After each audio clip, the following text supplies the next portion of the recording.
शामली से एक ट्रक चलकर लखनऊ के लिए जा रहा था और जैसे ही रास्ते में उस ट्रक ड्राइवर को भूख लगती है तो वो ट्रक ड्राइवर एक मुरादाबाद में जगह लगती है कैंच की पुलिया। बात कर रहा हूँ 24 जनवरी 2024 की।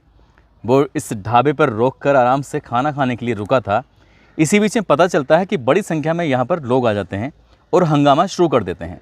दरअसल उस ट्रक के अंदर कुछ पशु भरे हुए थे और यही सूचना फैल जाती है कि इसके अंदर गोवंश भरे हुए हैं। देखते ही देखते जो छजलेट थाना इंचार्ज होते हैं उनके पास भी सूचना मिलती है। वो भी मौके पर पहुंच जाते हैं और मौके पर पहुंचने के बाद वहां जाकर देखते हैं तो कुछ लोग बहुत ज़बरदस्त तरीके से हंगामा कर रहे थे।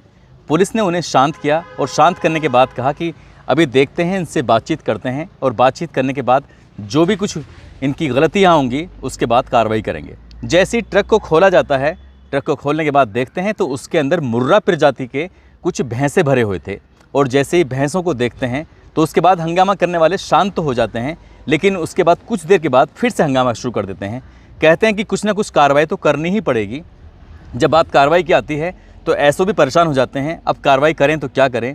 तभी उन पर एक धारा बनती है, पशु क्रूरता अधिनियम की धारा। जब पशु क्रूरता अधिनियम की धारा बनती है, एफआईआर दर्ज कर ली जाती है। एफआईआर दर्ज करने के बाद अब जो भी कोर्ट निर्णय देगा इस एफआईआर के बाद वो कोर्ट देगा। इस बीच में जो वो जितने भी पशु होते हैं वो पशु किसी को सुपुर्द करने के लिए जिम्मेदारी होती है एसओ की। अब एसओ ने अपना काम करना शुरू कर दिया, लेकिन हंगामा करने वालों में एक व्यक्ति ऐसा था, उसने कहा कि जितने भी ये भैंसे हैं ये भैंसे हमारे सुपुर्द कर दीजिए, इन्हें हमें दे दो और जब जो भी कोर्ट का फैसला होगा हम उसे देखा जाएगा। तभी एसओ को लगता है कि अगर मैंने इस व्यक्ति को ये भैंसे दे दिए तो कभी नहीं मिलेंगे, जबकि मुर्रा प्रजाति का जो वो भैंसे थे एक एक की कीमत लगभग 1-1 लाख रुपए से भी ज़्यादा थी, कुछ की कम थी। एसओ इस बात को देखकर घबरा जाते हैं, कहते हैं कि जहां मेरा मन करेगा, जहां कानून की बातें होंगी उसी हिसाब से बात करेंगे, तुम्हें ज़बरदस्ती हम कोई पशु नहीं देने वाले। बस यहीं से उस व्यक्ति जो नेता था, जो हंगामा करवा रहा था, उसमें और एसओ में ठन जाती है। आगे जो होता है इस कहानी में उसकी कल्पना किसी ने भी नहीं की। जहाँ जहाँ तक इस खबर की, इस कहानी की गूंज जाती है, लोगों को यकीन नहीं हो रहा था कि कोई इंसान इस हद तक गिर सकता है, न केवल अपनी आंखों में बल्कि दुनिया की आंखों में, जहाँ जहाँ तक ये खबर फैलती है। आदाब, नमस्कार, सत श्री अकाल। मैं उस्मान सैफ़ी। आज की जो सच्ची घटना मैं आपको सुनाने जा रहा हूँ, ये सच्ची घटना है उत्तर प्रदेश का एक ज़िला है मुरादाबाद, उसी का ही एक थाना लगता है छजलेट। दरअसल छजलेट थाना क्षेत्र का एक गाँव लगता है चेतरामपुर। बात कर रहा हूँ 28 जनवरी 2024 की रात लगभग 10 बजे के आसपास। गांव की ही एक गरीब महिला होती है जिसका नाम होता है कमला देवी। दरअसल कमला देवी के घर के बाहर एक बहुत अच्छी सी गाय बंधी हुई थी। रात में 10 बजे के आसपास जब उसकी आंखें खुलती हैं तो उसकी गाय वहां से गायब हो चुकी थी। उस महिला ने ज़ोर ज़ोर से चीखना चिल्लाना शुरू किया। जैसे ही महिला ने चीखना चिल्लाना शुरू किया है, गाँव के लोग जाग जाते हैं। अब उसकी गाय को ढूंढना शुरू कर देते हैं। लगभग 2 घंटे के बाद पता चलता है कि गांव के ही पास में गाय के अलग अलग टुकड़े पड़े हुए हैं, उसकी किसी ने हत्या कर दी है। बहुत निर्मम, बहुत बुरी तरह से हत्या करने के बाद जो हत्यारे थे वहां से भाग जाते हैं। अब देखते ही देखते बड़ी संख्या में लोग जुट जाते हैं और जुटने के बाद यहाँ पर हंगामा शुरू कर देते हैं।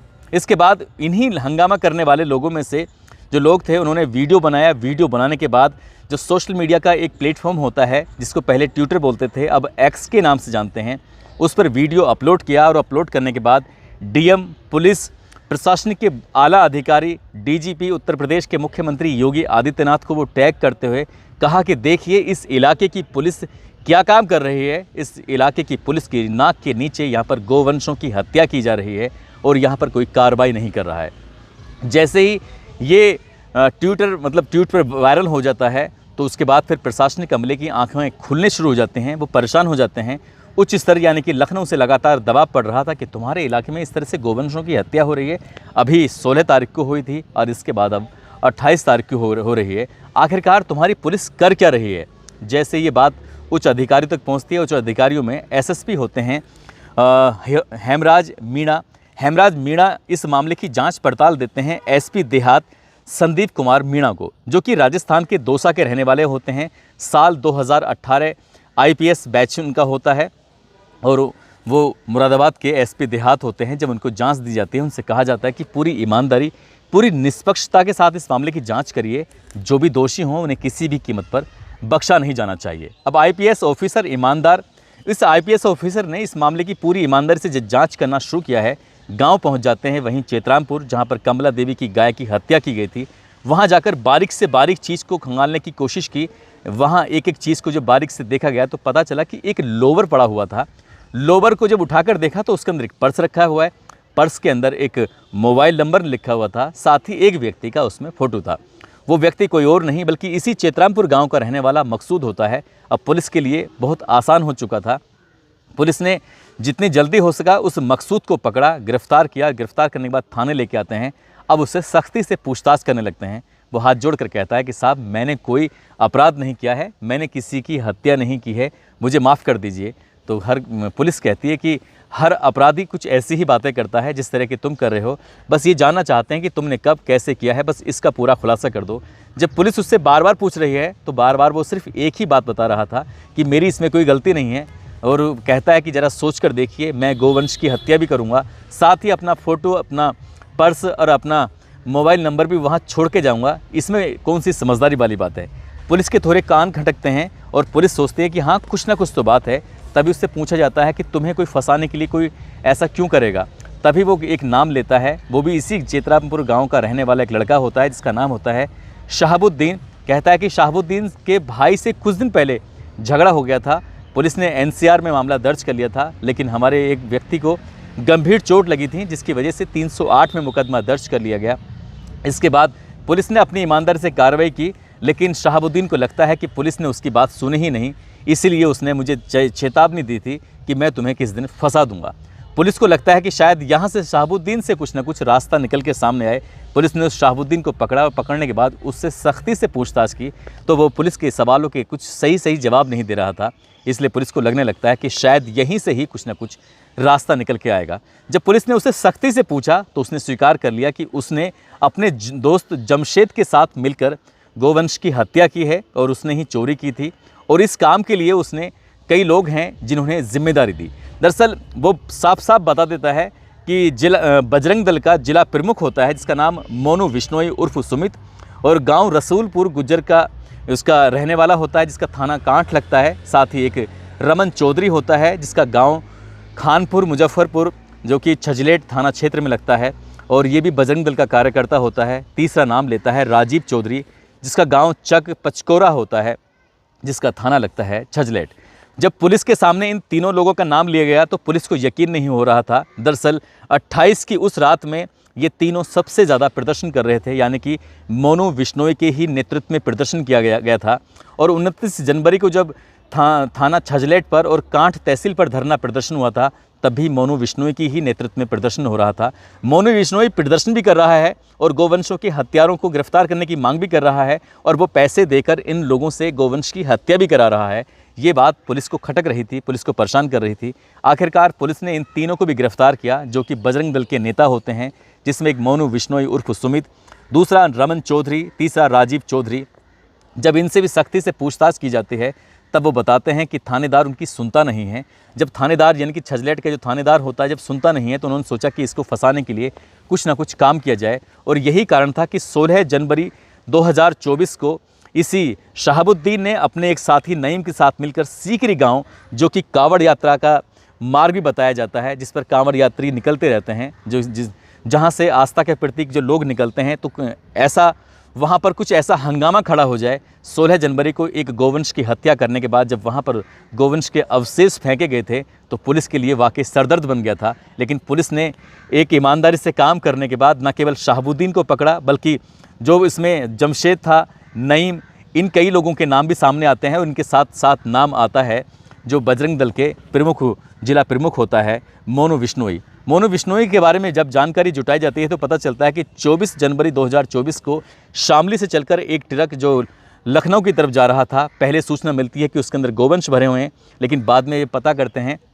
तो उसके अंदर मुर्रा प्रजाति के भैंसे भरे हुए थे जिनकी कीमत लाखों में होती है। और मोनू विश्नोई ये चाहता था कि जितने भी भैंसे हैं उसके सुपुर्द कर दिए जाएंगे। कोर्ट से जब लंबे समय में फैसला आता है, कई बार होता है कई साल बीत जाते हैं, ये ऐसी स्थिति में अब ये मुर्रा भैंसे उसके हाथ में आ जाएंगे तो कई लाख रुपए की उसे एक साथ इनकम हो जाएगी, वो किसी को भी आराम से बेच सकता है।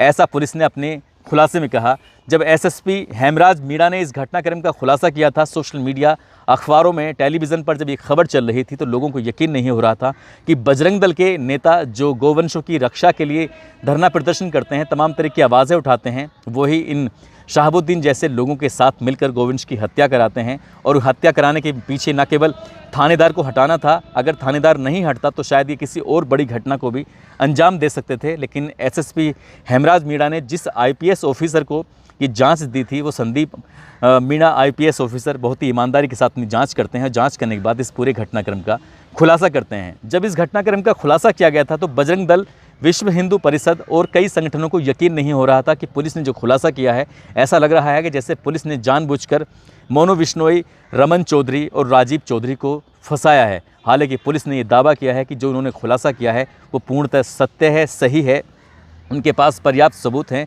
क्योंकि जो सीडीआर जब पुलिस ने निकलवाई तो सीडीआर से शहाबुद्दीन और मोनू बिश्नोई की आपस में बातचीत भी हो रही थी। साथ ही थाने में एक दरोगा होता है, उस दरोगा से भी इनकी बातचीत चल रही थी, जिस दरोगा का नाम शायद नरेंद्र कुमार बताया जा रहा है।